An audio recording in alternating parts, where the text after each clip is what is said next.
Hello दोस्तों, आज के इस वीडियो में आप सबको बताएंगे अलंकार का परिचय कि अलंकार का परिचय हम लोग कैसे दे सकते हैं और अलंकार का परिभाषा कोई पूछ लेगा कैसे बताएंगे और अलंकार कितने प्रकार के होते हैं। 2024 के बोर्ड एग्जाम में कक्षा 10वीं व 12वीं के छात्राओं के लिए अलंकार कौन कौन से अलंकार महत्वपूर्ण है, इस वीडियो में सारा डिटेल जानकारी आपको प्राप्त करेंगे। दोस्तों, आप सबको बता दें कि अलंकार हर साल पूछा जाता है, कक्षा 10वीं में हो या फिर 12वीं में हो, 2 नंबर का अलंकार पूछा जाता है। लेकिन आपको 2 नंबर अलंकार के खातिर पूरा अलंकार याद करना पड़े तो कैसे याद करेंगे। आपको पूरा अलंकार नहीं याद करना है, आपको केवल 3 से 4 अलंकार बताएंगे याद करने के लिए कि जो 2024 के बोर्ड एग्जाम में महत्वपूर्ण होगा। दोस्तों, आपको अलंकार का परिचय पहले देते हैं कि अलंकार 2 शब्दों से मिलकर बना है। पहला अलम धन कार, यहाँ पर अलम का अर्थ है आभूषण। जो अलम है, अलम का अर्थ है आभूषण या गहना, कुछ भी मान लीजिए, चाहे आभूषण या फिर गहना। जिस प्रकार स्त्री अपनी सुंदरता बढ़ाने के लिए आभूषण का प्रयोग करती है, उसी प्रकार लेखक अपनी कविता या काव्य की सुंदरता बढ़ाने के लिए अलंकारों का प्रयोग करते हैं। आप लोगों ने देखा होगा कि स्त्री अपनी सुंदरता बढ़ाने के लिए, अपनी श्रृंगार करने के लिए तरह तरह के सोना चांदी का प्रयोग करती है, ठीक ना। तो उसी प्रकार लेखक जो अपनी कविताएं लिखता है, कहानी लिखता है, उसको एकदम सजाने के लिए ना अलंकार का प्रयोग करता है, ठीक ना। एकदम सिंपल समझिए।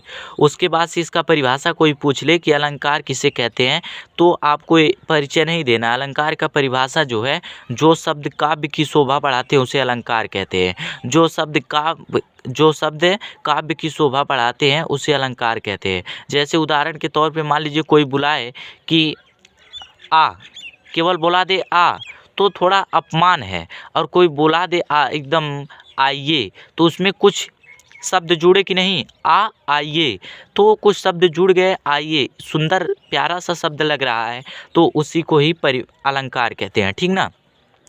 अलंकार के प्रकार जो है, अलंकार 2 प्रकार के होते हैं जो हम लोग को पढ़ना है। 2 ही प्रकार का अलंकार पढ़ना है, एक शब्द अलंकार, दूसरा है अर्थालंकार, ठीक ना। तो शब्द अलंकार का परिभाषा बताएंगे। तो जो अलंकार शब्दों के माध्यम से काव्य की शोभा बढ़ाता है उसे शब्द अलंकार कहते हैं। जैसे मान लीजिए कोई पंक्ति पढ़े और कुछ पढ़े, तो उसमें जो शब्द मिल रहे हैं, अच्छे अच्छे शब्द ना, उसी को ही शब्द अलंकार कहते हैं। ये 3 प्रकार का होता है। पहला है अनुप्रास अलंकार, दूसरा है एमक अलंकार, तीसरा है श्लेष अलंकार, ठीक ना। ये तीनों बहुत ही महत्वपूर्ण है, इसको 2024 के बोर्ड एग्जाम में आना ही आना है।